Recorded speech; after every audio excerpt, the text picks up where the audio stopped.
baik sih. Kenapa? Soalnya akhir-akhir ini gue kurang tidur gitu loh. Oh itu kira-kira kamu kenapa?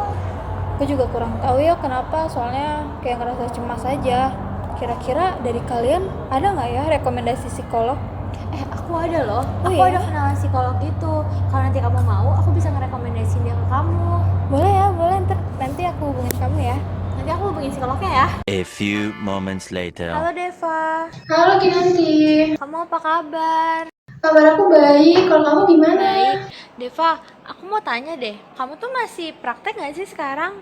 Masih dong, masih tempat yang kemarin. Oh, kalau aku ngerekomendasiin kamu ke teman aku, kira-kira boleh gak ya? Bisa dong, kamu kasih nomor aku aja ke teman kamu biar dia bisa hubungin aku lebih lanjut lagi. Oke, nanti aku kasih nomor kamu ke dia ya. Makasih ya Deva. Oke, thank you juga ya.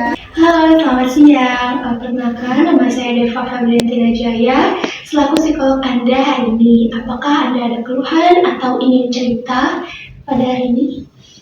Ya, jadi kedatangan saya ke sini karena ya sebulan belakangan ini saya merasa susah tidur, terus saya merasa cemas yang mungkin agak berlebihan yang saya rasakan. Oke, mungkin Anda bisa menceritakan dari awal gejala yang Anda rasakan, tapi saudara tenang aja karena semua cerita yang saudara ceritakan tidak akan kami sebarluaskan tanpa izin saudara.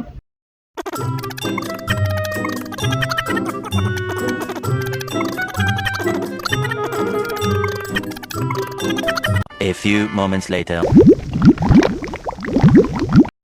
Baik, untuk sesi pertama kali ini sudah selesai. Semua cerita yang saudari ceritakan kepada saya akan jaga kerahasiaannya. Jadi saudari jangan perlu khawatir karena data-data yang saudari ceritakan tadi itu akan saya jaga dan saya tidak akan sebarluaskan tanpa izin saudari.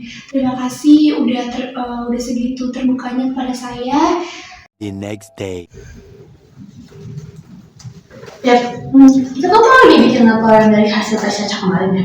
Gimana hasilnya? Iya, dari hasilnya sih pemeriksaan kemarin teman kamu punya kecemasan yang tergolong cukup tinggi. Serius? Baik saudari, ini hasil dari pemeriksaan kemarin. Kalau dilihat dari skalanya, saudari memiliki kecemasan yang tergolong tinggi. Tapi saudari tidak perlu khawatir karena kecemasan ini masih bisa kita obati dengan cara konsultasi ke depannya.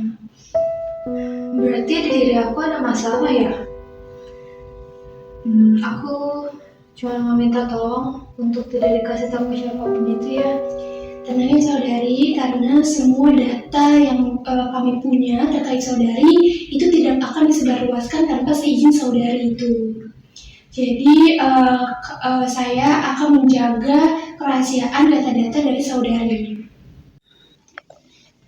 Kemarin Caca jadi nggak ke psikolog kenalan kamu?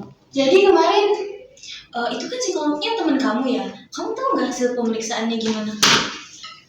Kamu tahu nggak sih? Tapi keep aja ya. Nah kan aku ketemu sama psikolognya ya. Terus dia bilang kalau hasil pemeriksaan tes kecemasan saya tuh tinggi tahu. Ya, Kalau kalian bisa tahu hasil tes aku, bukannya itu bersifat rahasia ya? Aku nggak terima, aku harus ke psikolog sekarang. Kamu sih. Kak, maaf banget, bukannya kemarin kakak bilang hasil pemeriksaan saya itu bersifat rahasia ya? Kok teman-teman saya bisa tahu? Loh,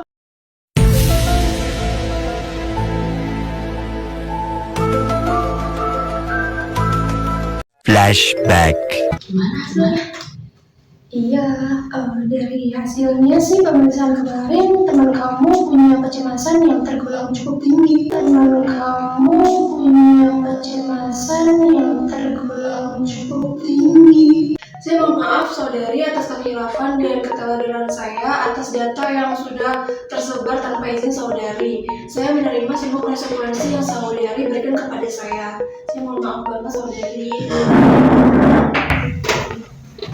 Dalam video video ini menunjukkan pelanggaran terhadap bab 5 Kode Etik Psikologi, terutama pada pasal 24 mengenai kewajiban psikolog untuk menjaga kerahasiaan data dan hasil pemeriksaan psikologi.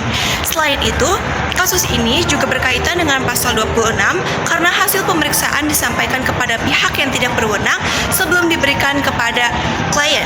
Hal ini menunjukkan bahwa seorang psikolog harus berhati-hati dalam setiap berkomunikasi profesional agar kepercayaan klien tetap terjaga. Sebagai calon psikolog, mari kita menjadi pribadi yang bijaksana, profesional, bertanggung jawab dalam menjaga setiap informasi yang dipercayakan oleh klien.